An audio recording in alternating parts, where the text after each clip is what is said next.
دیکھیں، کیا آپ عقل مند بننا چاہتے ہیں؟ بائبل آپ کو خدا سے ڈرنے کے لیے کہتی ہے، جو کہ اس سے بات کرتے وقت احترام کرتا ہے۔ کچھ لوگ خدا سے نہیں ڈرتے۔ یہ کیا ہو رہا ہے؟ یہ کیا ہے؟ یہ ناقابل قبول ہے۔ آپ کو خدا کے ساتھ نرمی سے بات کرنی چاہیے۔ آپ کو اس کے سامنے عاجز بننے کی ضرورت ہے تاکہ وہ آپ کو صحیح وقت پر برکت دے۔ امثال باب 9 آیت 10 میں خدا فرماتا ہے، خداوند کا خوف حکمت کا شروع ہے اور اس قدوس کی پہچان فہم ہے، اور انسانوں کا علم نہیں سمجھتا۔ یہ فہم کی شروعات ہے، لہذا ہمیں خدا سے ڈرنا اور سمجھنا چاہیے اور سیکھنا چاہیے۔ میرے بھائیوں، خداوند ہی سب کچھ ہے اور اس میں قائم رہتے ہم اپنی برکت پا رہے ہیں۔ خدا کا جلال، اس کا فضل ہمیشہ آپ کی زندگیوں میں کام کرتا رہے۔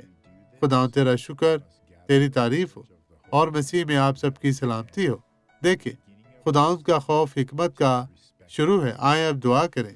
باپ، وہ لوگ جو مایوس ہیں، وہ لوگ جو پریشان ہیں، خداوند تو ان کی زندگیوں میں کام کر، تو انہیں بڑی برکت دے اور انہیں چھو پاک صاف اور مسح کر ہر طرح کی بدی سے محفوظ رکھنا۔ شیطان، میں تجھے ابھی حکم دیتا ہوں خدا کے پاک کلام کے خادم کے طور پر کہ اپنا سب کچھ لے اور ان تمام لوگوں کی زندگیوں سے ہمیشہ کے لیے چلا جا، غائب ہو جا، یسوع کے نام میں آمین۔